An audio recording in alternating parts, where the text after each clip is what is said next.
শেখ হাসিনাকে ফিরিয়ে আনতে হবে, ইউনূসকে হটাতে হবে। সেজন্যই আপনার প্রতি আহ্বান, আপনাদের প্রতি আহ্বান, আপনার অস্তিত্ব রক্ষার জন্যই আপনি যুদ্ধে আসুন। 17 তারিখে কমপ্লিট শাটডাউনকে সফল করুন। যদি 17 তারিখ অন্যায় কোনো বেআইনি আদেশ দেওয়া হয়, রায় দেওয়া হয়, তার বিরুদ্ধে 18 তারিখের প্রোগ্রামের জন্য প্রস্তুত থাকুন। লাগাতার কর্মসূচির জন্য প্রস্তুত থাকুন। ইউনূসকে অবৈধ ক্ষমতা থেকে উচ্ছেদ করে গণতান্ত্রিক রাষ্ট্র ব্যবস্থা কায়েমের সংগ্রামে সফল হতে হবে। সেই জন্য আপনি প্রস্তুতি নেন। আবারও বলি, 17 তারিখে কমপ্লিট শাটডাউনে বাধা দিলে সরকারের ছত্রছায়ায় জামাত বা হিজবুত তাহরির কেউ যদি বাধা দিতে আসে, বাধা দেওয়ার পরিণাম কি হয় ইতিহাস থেকে একটু শিক্ষা নিতে বলি। কর্মসূচি আরো কঠিন হবে, আরো কঠোর হবে। আমাদের কাছে সেই বঙ্গবন্ধুর সেই দর্শন কিন্তু আছে। রক্ত যখন দিয়েছি, রক্ত আরো দেব, এদেশের মানুষকে মুক্ত করে ছাড়বো। খুব সহজ কথা বঙ্গবন্ধু বলেছিলেন, আমরা যখন মরতে শিখেছি আমাদের দাবায় রাখতে পারবে না। এই 14 মাসে আমরা মরতে শিখেছি, হাসতে হাসতে মরতে হয়েছে। আমরা মরতে শিখেছি, আমাদের দাবায় রাখতে পারবে না। তোমাদের পতন নিশ্চিত, এই সংগ্রামে আমরাই জয়ী হব।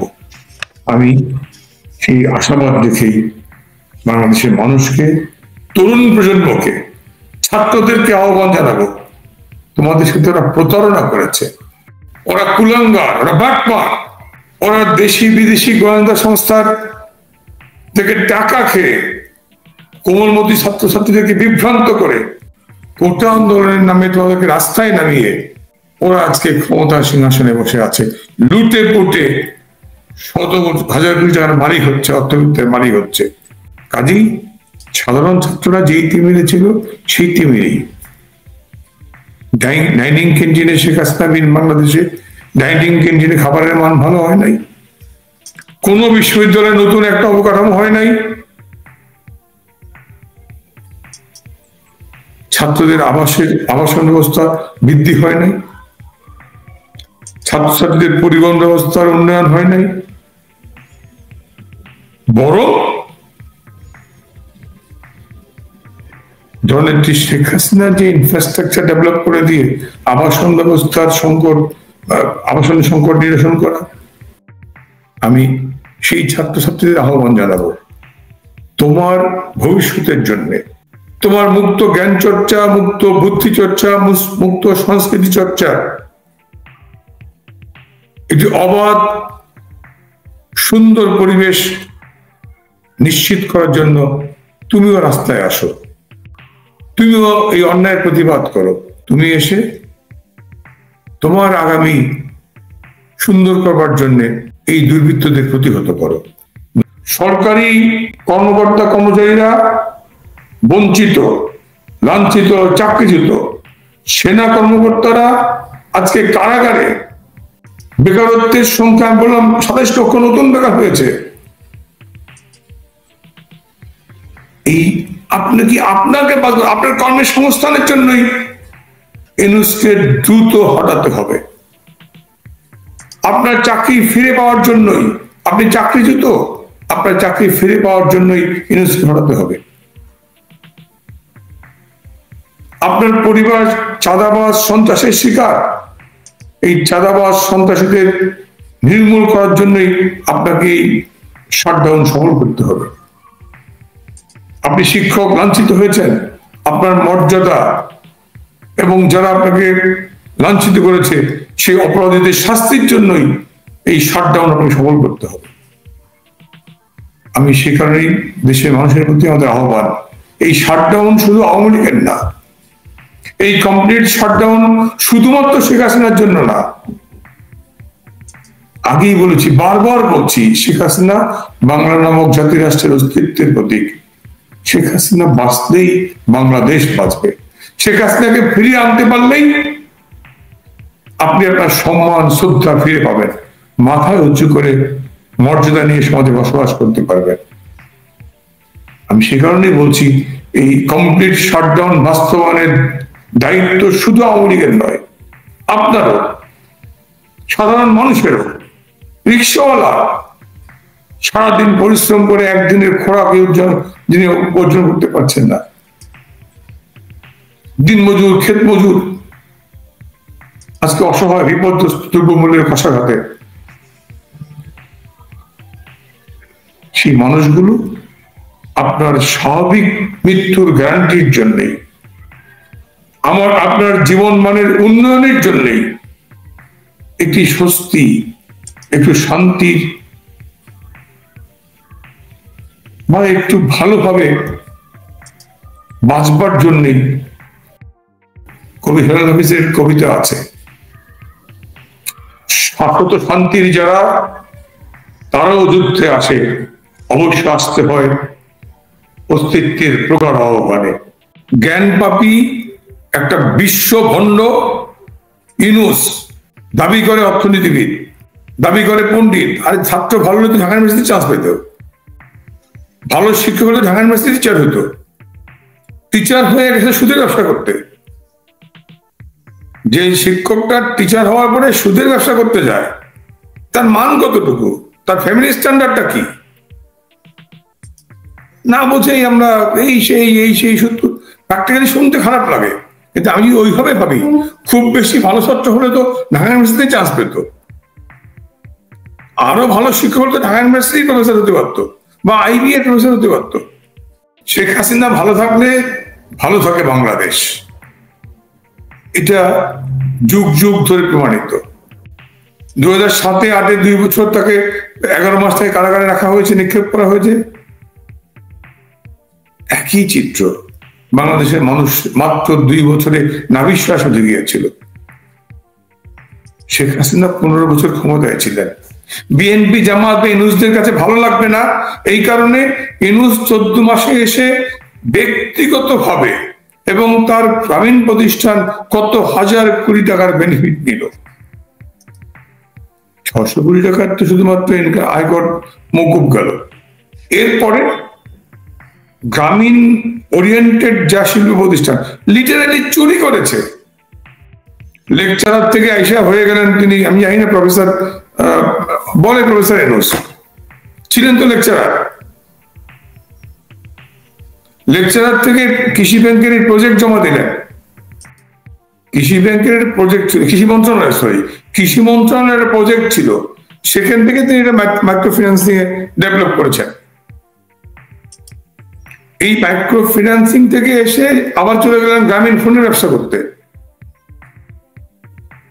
চলে গেলেন ওই গ্রামীণ চেক কি যত রকম ধান্দা ফিকির ব্যবসা বাণিজ্য।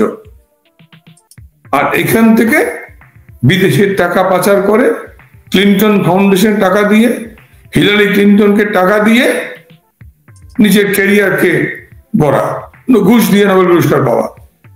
সে কারণেই ইউনূসের দুঃশাসন থেকে বাংলাদেশকে বাঁচানোর জন্য বা তারও আগে 111 যখন -2 নিয়ে আলোচনা হচ্ছিল, -2 ফর্মুলা নিয়ে আগাচ্ছিলেন।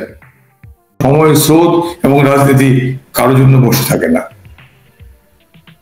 রাজনীতি আপন গতিতে আবর্তিত হয়। সে কারণে বলেছি যে আমাদের সমাজ অনেকটা শেখ হাসিনা ব্যুরোক্রেসিতে, পুলিশে, আর্মিতে, এই যে ব্রিগেডিয়ার আজমি গোলাম আজমের ছেলে, জিজ্ঞেস করেন বুকে হাত দিয়েছে, তার প্রমোশনটা কোন আমলে হয়েছে? শেখ হাসিনার আমলে। বঙ্গবন্ধু কন্যা বাংলা নামক এই জাতি রাষ্ট্রের অস্তিত্বের প্রতীক, তাকে বাঁচিয়ে রাখতে তিনি প্রধানমন্ত্রী থাকুন কি না থাকুন, তিনি বাংলাদেশটার অস্তিত্বের জন্য, বাংলাদেশ আওয়ামী লীগ একটি অপরিহার্য রাজনৈতিক প্রতিষ্ঠান, আওয়ামী লীগ বাদ দিয়ে বাংলাদেশের রাজনীতি আবর্তিত হতে পারে না। নির্যাতন করলে আওয়ামী লীগে লাগবে, যদি আওয়ামী লীগ না থাকে ওরা মারবে কাকে? ওরা মামলা বাণিজ্য করবে কার সাথে? নির্যাতন করবে, ধর্ষণ করবে আওয়ামী লীগকে, আওয়ামী লীগের সন্তানকে, রক কাটবে আওয়ামী লীগের, মাথা ফাটাবে আওয়ামী লীগের। ওদের নির্যাতনের জন্য আওয়ামী লীগের প্রয়োজন।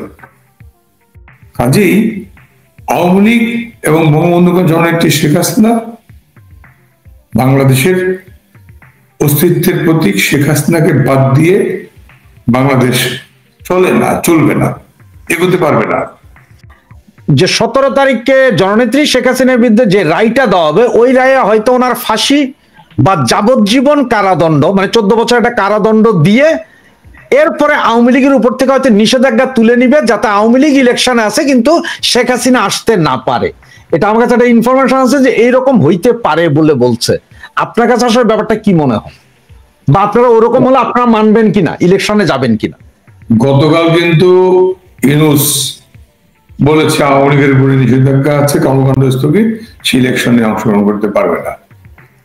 গতকালকেই ইউনূস যে বিদেশি প্রতিনিধি দেখা করলো, বলছেন যে আওয়ামী লীগের কার্যক্রম নিষিদ্ধ থাকার কারণে সেই ইলেকশনে পার্টিসিপেট করতে পারবে না। অর্থাৎ ফেব্রুয়ারিতে যদি ভোট হয়, ইউনূস কিন্তু বলে ফেলছে যে ভোট করতে পারবে না। অর্থাৎ আপনি যা শুনেছেন ইউনূসের দেওয়া তথ্যের সাথে বা বক্তব্যের সাথে খুব বেশি ম্যাচ করছে না। এই কারণে, কারণ ফেব্রুয়ারিতে আপনার নির্বাচন, এবং বিং চিফ অ্যাডভাইজার ইউনূস বলে ফেলেছেন বিদেশিদের কাছে যে আওয়ামী লীগের কার্যক্রম নিষিদ্ধ হওয়ার কারণে তারা ভোটে অংশগ্রহণ করতে পারবে না। অর্থাৎ কমপক্ষে ফেব্রুয়ারি পর্যন্ত আওয়ামী লীগ নিষিদ্ধ থাকবে, তার আগে হওয়ার সম্ভাবনা কম। আমি সেই নিষিদ্ধ কি নিষিদ্ধ না, এটি আওয়ামী লীগ মানে আদৌ বিবেচনা করে না। আওয়ামী লীগ এমন একটা পার্টি, আওয়ামী লীগের নেতা কর্মীরা এমন এক ধরনের ওই বেহায়া বেহায়া কর্মী, ধার ধারণা কিছু। ওই ইউনূস কি করলো, জিয়াউর রহমান কি বলছে, এরশাদ কি বলছে, খালেদা জিয়া কি বলছে বলেন? আওয়ামী লীগকে জন্মের পর থেকে যেই পরিমাণ নির্যাতন করেছে, কতবার নিষিদ্ধ করেছে, কতবার আঘাতে আঘাতে জর্জরিত, কত হাজার নেতাকর্মী জীবন দিয়েছে। আওয়ামী লীগ কি থেমে আছে এক মুহূর্তের জন্য? এই যে আগস্টের পরে, 24শে জুলাই আগস্টের পর 5ই আগস্ট, আগস্ট, সেপ্টেম্বর, অক্টোবর, 3 মাস। 10ই নভেম্বর গত বছর আমরা নূর হোসেন দিবসে ফুল দেওয়ার প্রোগ্রাম দিয়েছিলাম, মনে আছে আপনার? হাজার হাজার লোক কিন্তু চলে এসেছিল। এই আর্মি, বিডিআর, 3 প্লাটুন, কত প্লাটুন, সমস্ত আর্ম ফোর্সেস ডেপ্লয়মেন্ট করে দিয়ে জামাত বিএনপি মিলে আঘাত করে আমাদের শত শত কর্মীদেরকে গ্রেপ্তার, নির্যাতন করে প্রোগ্রাম আমরা করতে পারি নাই। মাত্র 3 মাসে কয়েক হাজার মানুষ করে জমায়েত হয়েছিল। কাজেই আওয়ামী লীগ মাত্র 3 মাসে ঘুরে দাঁড়ানোর শক্তি রাখে, সামর্থ্য রাখে।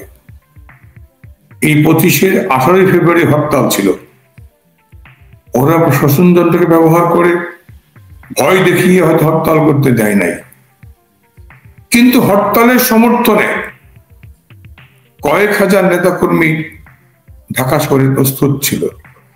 আপনি বলেন, একটা শুধুমাত্র ফেসবুক কল দিয়ে প্রশাসন জেনে যায়। শুধুমাত্র হোয়াটসঅ্যাপে বা টেলিগ্রামে ফোনে কথা বলে আমরা মিছিলের আয়োজন করলাম। একটা মিছিলে কি পরিমাণ লোক জমায়েত হলে সেখান থেকে 300 লোককে গ্রেপ্তার করতে পারে? কমপক্ষে 30,000 লোক, 30,000 লোক জমায়েত হলেই পুলিশ 300 লোককে গ্রেপ্তার করতে পারে। 300 লোক থাকলে 300 লোক গ্রেপ্তার হয় না, 3,000 থাকলেও 300 লোক গ্রেপ্তার হয় না। এই তো 24শে সেপ্টেম্বর ফার্ম গেটে আমাদের জমায়েত ছিল। 24শে সেপ্টেম্বর ফার্ম গেটে আমাদের জমায়েত ছিল, কিন্তু আমাদের কৌশল, আমরা 3 জায়গায় স্পট দিয়েছিলাম। হঠাৎ করে পান্থপথে ট্রাফিক জ্যাম বেড়ে যাওয়ার কারণে আমরা সেখানে একটু ব্যত্যয় ঘটে গেছে। পুলিশ 286 জন জনকে গ্রেপ্তার করেছে। কাজেই আওয়ামী লীগ 1 বছরেরও কম সময়ে ঘুরে দাঁড়িয়েছে, এবং সাহস, এত অত্যাচার, নির্যাতন, জুলুম, গ্রেপ্তার, হত্যা, ধর্ষণ, গণধর্ষণের শিকার হওয়ার পরেও আওয়ামী লীগ কর্মীরা নেত্রীর প্রতি আস্থা, বিশ্বাসের অবিচল থেকে রাজপথে নেমে এসেছেন। এটা হচ্ছে আওয়ামী লীগের শক্তির উৎস। কাজেই ইউনূস আর নুনুস কে কি বললো, কে নিষিদ্ধ করলো, আওয়ামী লীগকে ছাড়া বাংলাদেশে কোনো ভোট টিকে নাই। 70 সালের নির্বাচনে আওয়ামী লীগ যখন 25শে মার্চের অপারেশন সাসপেন্ডের পরে আওয়ামী লীগের নেতারা যখন ভারতে আশ্রয় নিল, মুজিবনগর সরকার গঠন করলো, ওই আসনগুলোতে শূন্য দেখিয়ে বাই ইলেকশন করে নতুন গভর্নমেন্ট ফর্ম করেছিল।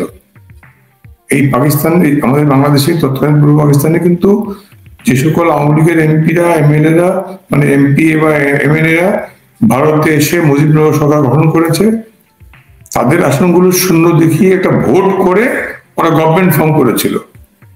6 মাসের বেশি টিকে নাই। 1 লক্ষ সেনা সহ সমস্ত রাজাকার আলবদর আলসাম হাঁটু গেড়ে মাথা নিচু করে নাকে খত দিয়ে সারেন্ডার করেছে। এরশাদ জিয়াউর রহমান 79 ভোট করেছিল আওয়ামী লীগকে ভেঙে। মিজান চৌধুরী, বিধান ফরিদ গাজী বা আরো অনেকে, বিস্তর মহিউদ্দিন, মোজাফর বল্টু, এই যে আমাদের আইনমন্ত্রী বা সিরাজুল হক চৌধুরী, সিরাজুল হক সাহেব, এরা মিলে আওয়ামী লীগ মিজান গ্রুপ করেছিলেন। আর মালিক উকিল সাহেব মিলে, মালিক উকিল সাহেব সভাপতি, রাজ্জাক সেক্রেটারি, তোফায়েল ভাই অর্গানাইজিং সেক্রেটারি, একটা আওয়ামী লীগ ছিল। মূলধারার আওয়ামী লীগ ছিল মালিক রাজ্জাক। আপা তখন নির্বাচনে, আপার নির্দেশেই পরিচালিত হচ্ছে, আপা তখন ভারতে। আওয়ামী লীগকে ভেঙে জিয়াউর রহমান ফায়দা লুটেছিল। বিয়োগান্তিক পরিণতি হচ্ছে যে রক্ত পিচ্ছিল পথে জিয়াউর রহমানের উত্থান, আনফর্চুনেটলি সেই রক্ত পিচ্ছিল পথেই তার সেই বিয়োগান্তক পরিণতি। 88 সালেও এরশাদ আওয়ামী লীগকে ছাড়া ভোট করেছিল। 90 গণঅভ্যুত্থানে দুঃখজনক বিদায়। খালেদা জিয়াও 96 সালের 15 ফেব্রুয়ারিতে আওয়ামী লীগকে ছাড়া ভোট করেছিলেন। 1.5 মাসে 4টি পার্টি ভোটে বেঁধে নিতে হয়েছে। আওয়ামী লীগকে ছাড়া ভোট করে কেউ ক্ষমতায় টিকতে পেরেছে।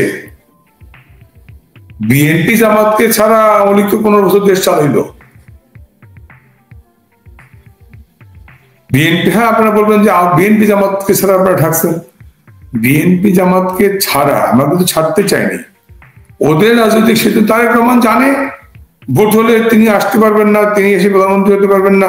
মির্জা ফখরুল প্রধানমন্ত্রী, দেখেন না 18 নির্বাচনে 5টা এমপি হলো বিএনপি, 4 জন গেল মির্জা ফখরুল বাদ। মির্জা ফখরুলকে যদি লিডার অফ দ্য পজিশন হয়ে যায়, একটা ফ্লাক হয়ে যাবে, নেতৃত্ব কর্তৃত্বের জায়গাটা তার হাতে চলে যাবে। দেয়নি তারেক রহমান তাকে পার্লামেন্টে আসতে।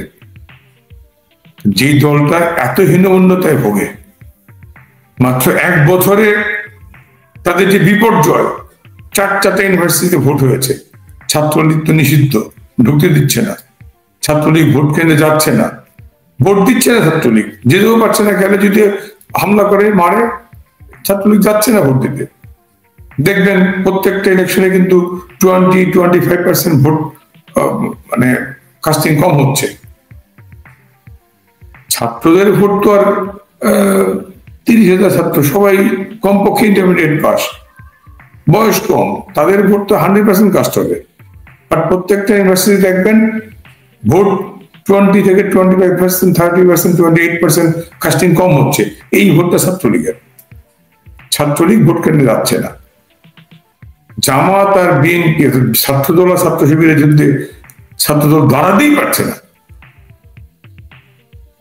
কারণ they have lost their credibilities, তাদের গ্রহণযোগ্যতা, তাদের আবেদন ধ্বংস করে ফেলেছে। কারণ পাবলিক ইউনিভার্সিটির ছাত্ররা কিন্তু একেবারে গ্রাম থেকে উঠে আসা আমাদের মতো। আমরা কিন্তু অজপাড়াগাঁয়ের সন্তান। আমাদের মতো গ্রাম থেকে উঠে আসা সন্তানরা কিন্তু পাবলিক ইউনিভার্সিটিতে পড়ে। বড় লোকের ছেলেরা, উচ্চবিত্তের ছেলেরা হয়তো বেশি কষায় পড়ে। কাজেই বিশ্ববিদ্যালয়গুলোতে ছাত্রদলের এই যে পরাজয়, এখান থেকেও কিন্তু মেসেজ নিতে হবে, যা বুঝতে হবে যে বিএনপি বা ছাত্রদলের আবেদনের জায়গাটা মাঠ পর্যায়ে আর নেই। সো আমি প্রসঙ্গ অনেক লম্বা করে ফেললাম, যে জননেত্রী শেখ হাসিনাকে বাদ দিয়ে কোন নির্বাচনে আওয়ামী লীগ যাবেও না, যায়ও নি। শেখ হাসিনাকে বাইরে রেখে নির্বাচন হবে না।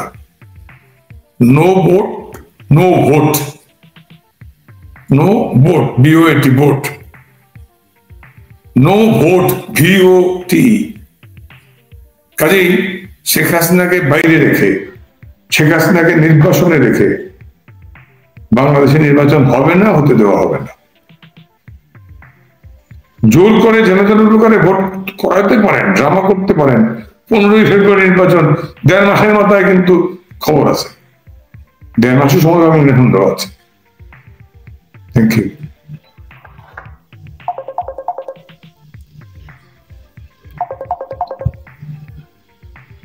ধন্যবাদ দাদা। আগামী 16 এবং 17 তারিখ আওয়ামী লীগ যে শাটডাউন ডেকেছে, এই কর্মসূচিটা কিভাবে সফল করা যায় বলে আপনি মনে করেন এবং নেতাকর্মীদের প্রতি আপনার নির্দেশনা কি? এই প্রশ্নটার জবাব দেওয়ার পরে আমরা হয়তো লাইভটা শেষ করব। ধন্যবাদ। আমি আমাদের আওয়ামী লীগের নেতাকর্মীদের একটা পরীক্ষা উত্তীর্ণ, এই ধরনের সকল পরীক্ষায় ধাপে ধাপে পাশ করে করে আওয়ামী লীগের আজকে নেতারা, কর্মীরা নেতা হয়েছে।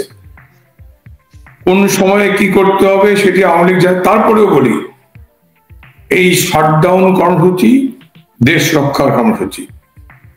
এই শাটডাউন কর্মসূচিকে এটা পরিষ্কার যে ওরা নেত্রীকে মাইনাস করতে চায়। জননেত্রী শেখ হাসিনাকে যেন প্রকারে একটি প্রহসনের বিচারের নাটক মঞ্চস্থ করে সাজা দিয়ে নির্বাচনে অযোগ্য করতে চায়। এটা বাংলাদেশের মানুষ মানে না, মানবে না। এই যে কোর্ট, আমরা 1948-এ জেনোসাইড যে কনভেনশন, সেই জেনোসাইড কনভেনশনে কিন্তু জেনোসাইড কনভেনশনে আইসিসি বা ইন্টারন্যাশনাল ক্রিমিনাল কোর্টের ডেফিনিশনই আছে কোন কোন ঘটনার মামলা এই কোর্টে আসবে। সেটা কি?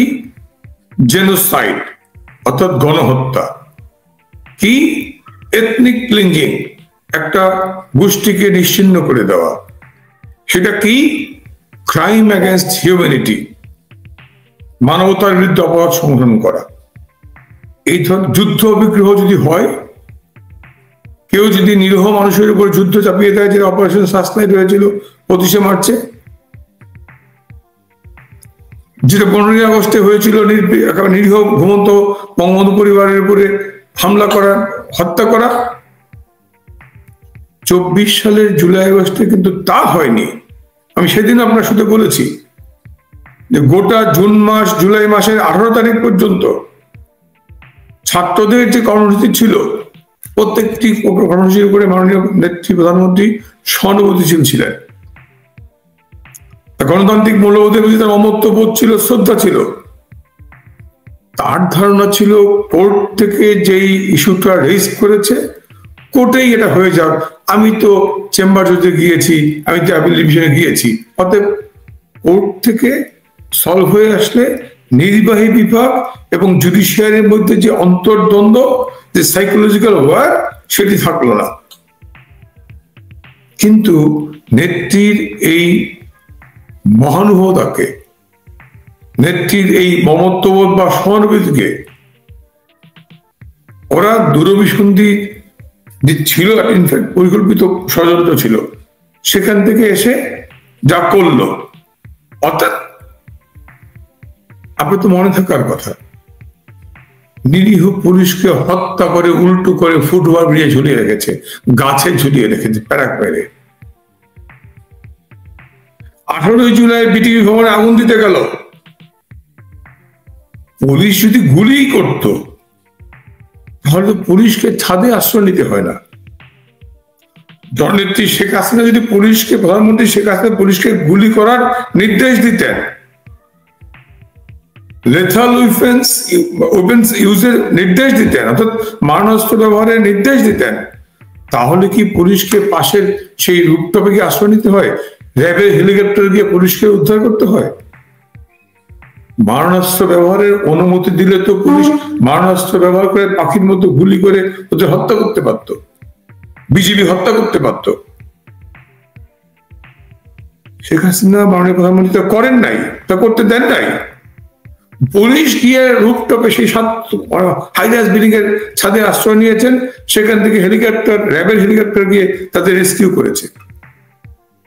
আজকের মামলাটা কি? সুপ্রিম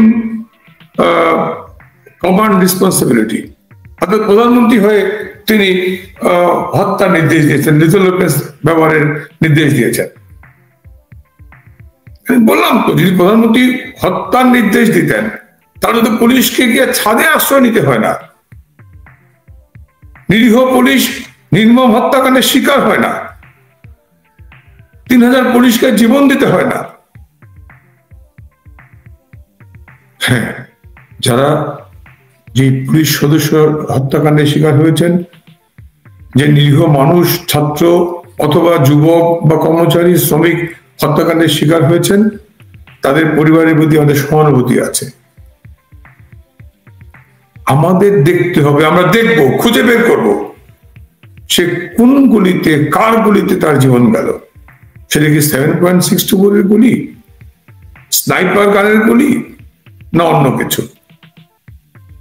মৃতের সংখ্যা নিয়ে বিতর্ক আছে। ভলকার ট্যুর যে তালিকা দিয়েছেন, সেই তালিকার সাথে জুলাই ফাউন্ডেশনের তালিকার ফারাক ডিফারেন্স। জুলাই তালিকা বলছে 600 না 800, ভলকার বলে গেছেন 1400। কোনটা সত্য? 600 ধরি আর 1400 ধরি, 50 জনের মানুষ কবর থেকে উঠে আসতে পারবে না, আমি তো মারা যাই নাই। কাজে মৃতের তালিকাও ভ্রান্ত। সড়ক দুর্ঘটনায় আহত হয়েছে, তিনিও জুলাই যোদ্ধা। স্বাভাবিক হার্ট অ্যাটাকে মারা গেছে, তিনিও জুলাই যোদ্ধা। ভুরি ভুরি উদাহরণ চলে আসছে অনলাইনে, সোশ্যাল মিডিয়ায়। এইটা পুঙ্খানুপুঙ্খানু নিরপেক্ষ তদন্ত শেষ করলে নিশ্চিত হওয়া যাবে প্রকৃত হত্যার শিকার হয়েছেন কতজন এবং তারা কোন গুলিতে মারা গেছেন।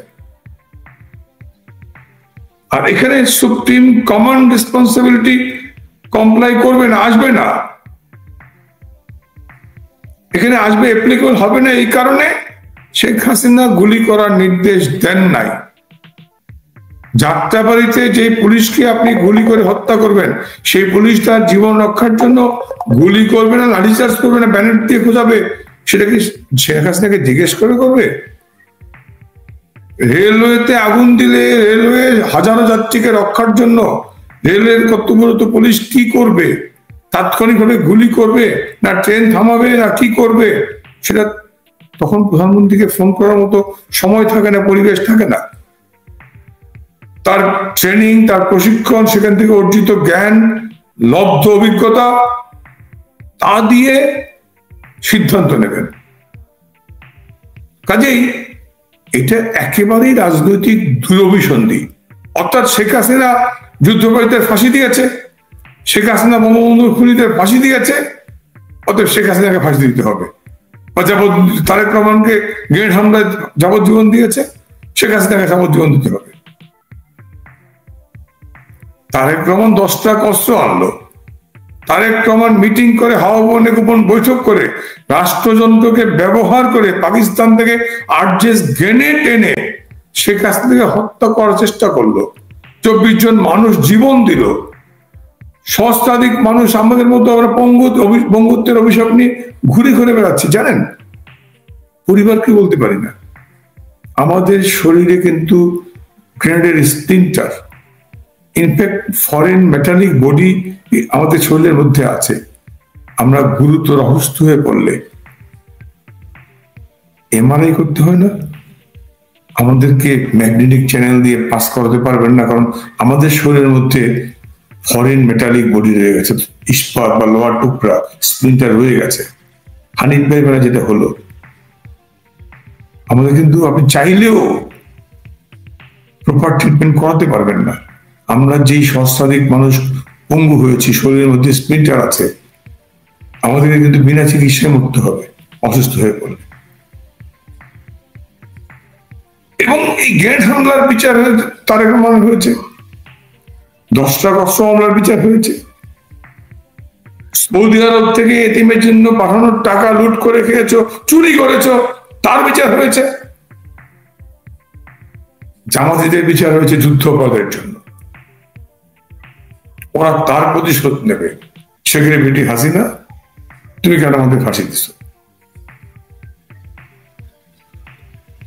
শেখ হাসিনা প্রমাণ করতে চেয়েছেন কেউ আইনের ঊর্ধ্বে না। তুমি যত বড় শক্তিশালী হও না কেন, কেউ আইনের ঊর্ধ্বে না। কাজেই ওটাই ছিল শেখ হাসিনার অপরাধ, যে যুদ্ধাপরাধীদের বিচার করা, বঙ্গবন্ধুর খুনিদের বিচার করা, 10টা অস্ত্রধারীদের বিচার করা, গ্রেনেড হামলাকারীদের বিচার করা, বিডিআর মিউটিনিতে যারা আমার সেনা সদস্যদের হত্যা করলো, অফিসারদের হত্যা করলো, তাদের বিচার করা। দেখেন, যারা বিডিআর হত্যাকাণ্ডের আসামি, খুনি হিসাবে কারাগারে ছিল, দণ্ডিত আসামি, প্রত্যেককে ছেড়ে দিল কারা? এই সরকার। বিচার কার্যে খুনিদের পক্ষে অবস্থান নিয়েছিল কারা? এই জামাত, বিএনপি। তারপরেও কি বুঝতে বাকি থাকে বিডিআর হত্যাকাণ্ডে কারা জড়িত? বিএনপি এবং জামাত ছাড়া। বুয়েটের আব্বার হত্যাকাণ্ডের দোষ দেওয়া হতো ছাত্রলীগ। সে যারা হত্যাকাণ্ডে জড়িত তাদের ধরে নিয়ে গ্রেপ্তার করে বিচার করা হলো, এই সরকার এসে ছেড়ে দিয়ে দিল। তারপরে কি বুঝতে বাকি থাকবে যে প্রকৃত খুনি কারা, তারা কিভাবে ইনফিল্ট্রেট ছিল, অনুপ্রবেশকারী ছিল ছাত্রলীগে? কাজেই ওরা ভাবুক, ওরা যা ভাবে ভাবুক। আওয়ামী লীগ 69 সালে গণঅভ্যুত্থান করে বঙ্গবন্ধুকে ফাঁসির কাষ্ঠ থেকে ছিটিয়ে এনেছে। মুক্তিযোদ্ধারা 30 লক্ষ মানুষ জীবন দিয়ে, 3 লক্ষ নারী সম্ভ্রম দিয়ে পাকিস্তানের কারাগার থেকে নিশ্চিত মৃত্যুর হাত থেকে বঙ্গবন্ধুকে ফিরিয়ে এনেছে। 7-এ 8-এও জননেত্রী শেখ হাসিনাকে মাইনাস করার যে কনস্পিরেসি, তাকে বিহাইন্ডটা বার করা, সেখান থেকে আওয়ামী লীগ এই জরুরি আইন, ইনফ্যাক্ট ইন ওয়ান সেন্স সামরিক আইন, army backed Fakhruddin Mohiuddin government, তার মধ্যে কিন্তু জনগণের স্বাক্ষর সংগ্রহ করে শেখ হাসিনাকে কারাগার থেকে মুক্ত করে এনেছে। আমরা এই পরীক্ষা উত্তীর্ণ। এটি মানুষ জানে, এটি নিছক রাজনৈতিক প্রতিহিংসা ছাড়া আর কিছুই না। এটা রায় কি হবে তাও কিন্তু ওই যে স্টেট ডিফেন্সের লয়ার সরকার যাকে নিয়োগ দিয়েছে তিনি এবং কোর্ট মিন্স বিচারক, তাদের কনভারসেশনে, অফ দ্য রেকর্ড কনভারসেশন, যেটা অন এয়ার হয়ে গেছে, সেটা অন এয়ার হয়ে গেছে, মানুষ জেনে গেছে, সোশ্যাল মিডিয়া ভার্চুয়াল হয়ে গেছে, ভাইরাল হয়ে গেছে যে এই লোকটা স্টেট ডিফেন্সের নামে শেখ হাসিনার পক্ষে কথা বলে তাকে কিভাবে বসানো হয়েছে। আলটিমেট রায়টা কি হতে পারে মানুষটা জানে। আমরা এই পরিকল্পিত পূর্ব নির্ধারিত রায়, সেই রায় ঘোষণার জন্য প্রহসনের ট্রাইব্যুনাল, যে ট্রাইব্যুনালটা 24শে জুলাই ঘটনার সাথে রিলেভেন্ট নয়, অ্যাপ্লিকেবল নয়,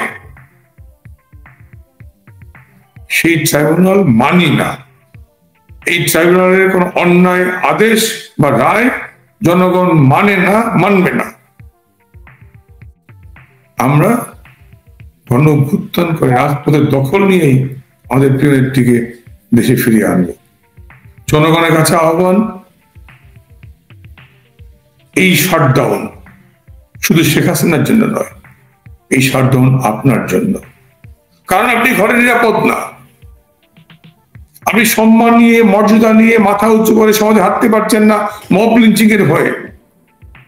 টোকাই দেখলেন না, সালমা একটা টোকায় বিআরটিএর অফিসের পিয়ন দালাল কিভাবে একটা মধ্যবয়স্ক মায়ের বসে নারীকে লাঞ্ছিত করছে। আপনি নিরাপদ না, কারণ দেখছেন একটা স্কুল পড়ুয়ার ক্লাস 9-এর ছাত্র মানে প্রত্নতাত্ত্বিক কিছু সংগ্রহ করার জন্য, তার ব্যাগে মুক্তিযুদ্ধের বই। সেই ছেলেটাও নিরাপদ না, তাকে গ্রেপ্তার করে পুলিশ নিয়ে যাচ্ছে। আপনার সম্ভ্রম, আপনার সামাজিক মর্যাদা রক্ষার জন্য ইউনূসকে দ্রুত সরাতে হবে। আপনি শ্রমিক, আপনি আজকে বেকার হচ্ছেন। 27 লক্ষ নতুন শ্রমিক, নতুন বেকার আজকে। 353টা গার্মেন্টস ফ্যাক্টরি বন্ধ হয়ে গেছে। শুধু গার্মেন্টসই বলছি, কার্গো ভিলেজে আগুন, চিটাগং ইপিজেডে আগুন, লক্ষ লক্ষ শ্রমিক বেকার।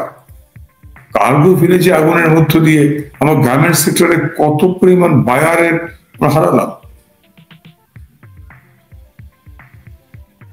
শ্রমিক কর্মহীন হচ্ছে, শিক্ষিত তরুণ যুবক তার কর্মসংস্থান হচ্ছে না। বৈষম্যের বিরুদ্ধে কথা বলে এসে নিজেরাই বৈষম্যের শিকার হচ্ছে। ছাত্র নিরাপদে নির্বিঘ্নে ক্লাসে যেতে পারছেন না। কালকেই দেখলাম গ্রেপ্তারের শিকার হলো। ছাত্ররা যেই বিনামূল্যে বই পেত, বিনা পয়সায় যে বই পেত, সেই বই পাচ্ছে না। হতদরিদ্রের সংখ্যা বেড়ে গেছে, +9 হয়ে গেল। 5-এ আমি এসেছিলাম। সামাজিক নিরাপত্তা বেষ্টনীর যে বয়স্ক ভাতা, বিধবা ভাতা, স্বামী পরিত্যক্তা ভাতা, মাতৃত্বকালীন ভাতা, মেধাবী দরিদ্র সন্তানদের, ছাত্রছাত্রীদের স্কুলে উপবৃত্তি, প্রাইমারি স্কুলের ছেলেকে বা মেয়েকে পাঠালে ওই মায়ের মোবাইলে টাকা চলে যাওয়া, একেবারে প্রতিটি গ্রাম পর্যায়ে প্রতি 3,000-6,000 মানুষের জন্য একটি করে কমিউনিটি ক্লিনিক, বিনা পয়সায় 38 রকমের ওষুধ পাওয়া, সব বন্ধ হয়ে গেছে। জেলেদের ভাতা বন্ধ হয়ে গেছে, জেলেদের জন্য যে বিশেষ ভিজিএফ বন্ধ হয়ে গেছে। কাজেই হতদরিদ্র মানুষও আজকে নিষ্পেষিত।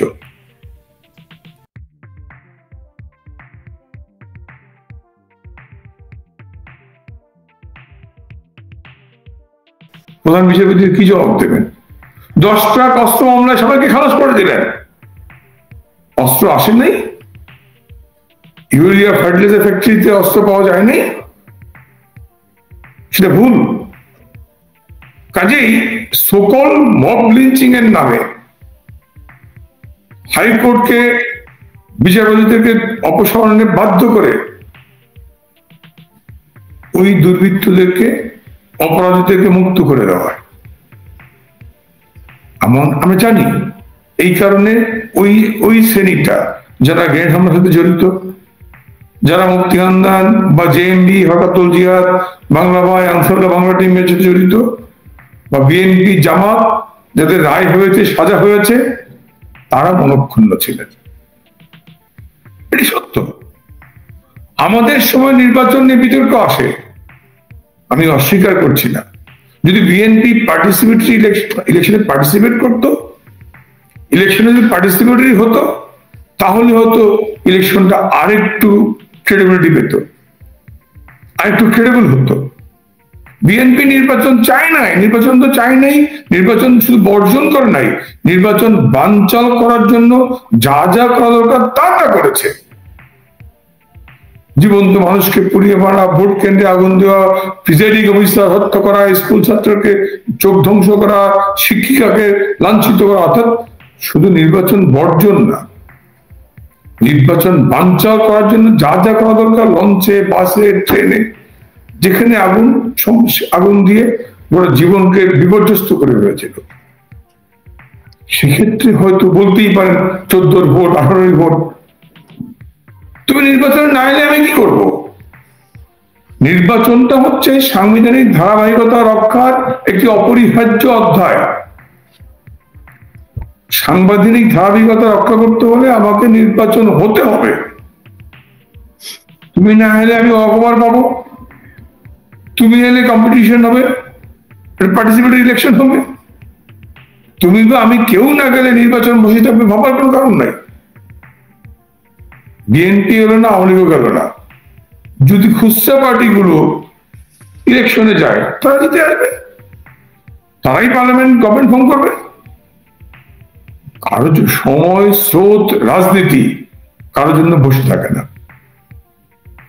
18 সালের ভোট নিয়ে প্রসঙ্গ তোলেন।